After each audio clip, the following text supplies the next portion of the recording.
Je suis ton pauvre. Bienvenue sur Polyvidouille. Alors, il nous est arrivé un truc de dingue. On s'est levé un matin et la voiture était encastrée dans la boîte aux lettres du voisin. Du coup, le capot est enfoncé et il va falloir le réparer.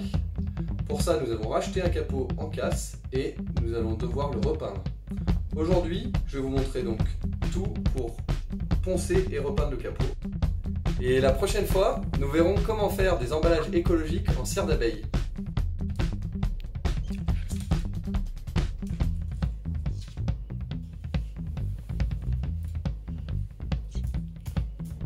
Alors, pour ce travail, nous allons avoir besoin d'un pistolet à peinture. Donc voilà le pistolet, avec son bocal et des ustensiles.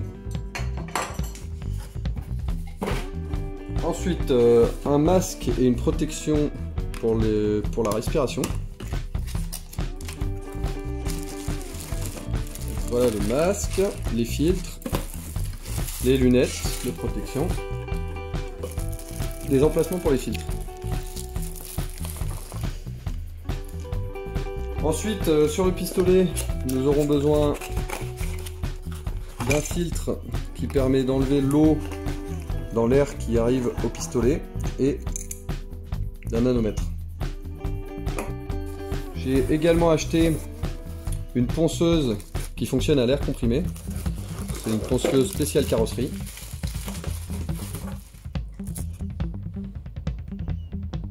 Voilà, avec des différents disques et l'évacuation des poussières. Donc pour le pistolet et la ponceuse, nous allons avoir besoin d'un compresseur.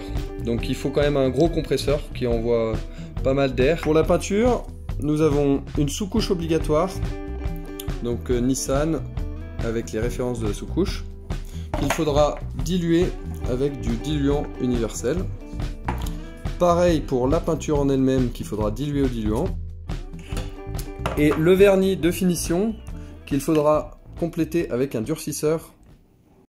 Et étant donné que c'est une première fois pour moi, il peut y avoir des erreurs ou des corrections à apporter, n'hésitez pas à en discuter dans les commentaires.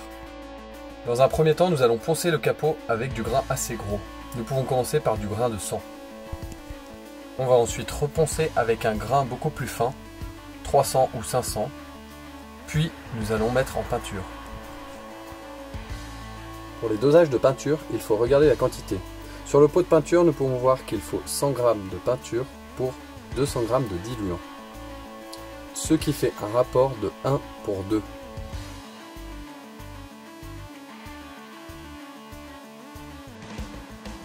Nous passons donc la première couche de peinture, qui est la sous-couche, qui est très rouge par rapport à la couleur finale. Après séchage, nous allons poncer avec un grain très fin, 500 ou 1000. Ici, j'ai utilisé un grain de 300, on peut voir que le ponçage est trop fort. On nettoie ensuite bien avec un dégraissant. On passe ensuite la deuxième couche de la première peinture.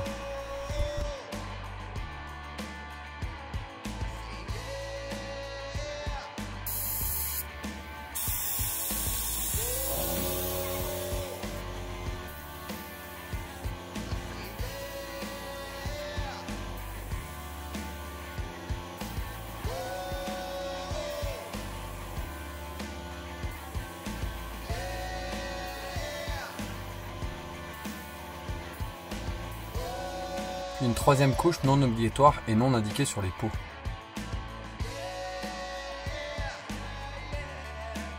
Passe ensuite les deux couches de la seconde peinture qui va rendre le final beaucoup plus sombre. Et avec des paillettes.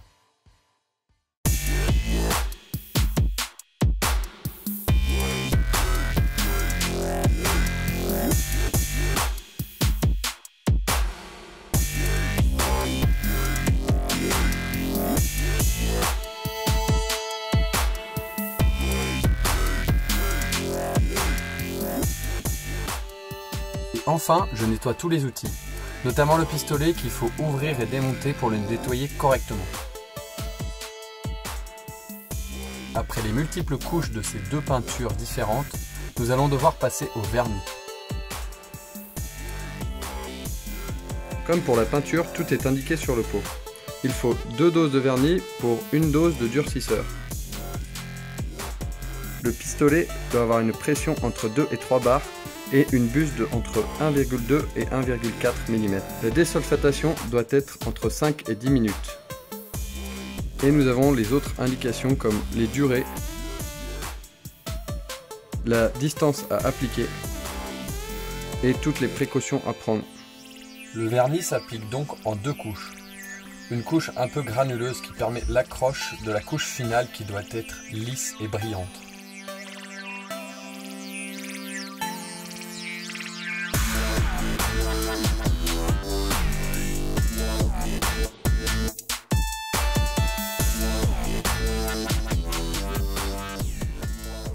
Lors de l'application de ma deuxième couche de vernis, les choses se sont compliquées.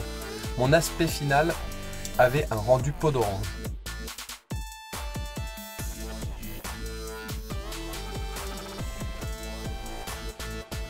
J'ai donc tenté un polissage lustrage pour arriver à enlever cette peau d'orange. Le rendu n'étant plus du tout transparent, j'ai préféré poncer complètement et repasser mes couches de vernis.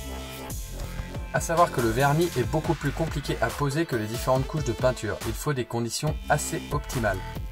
Une bonne distance entre le pistolet et la surface à vernir, une température adéquate, pas de bulles dans le vernis, pas de poussière sur la surface et un mélange adéquat entre le vernis et son durcisseur.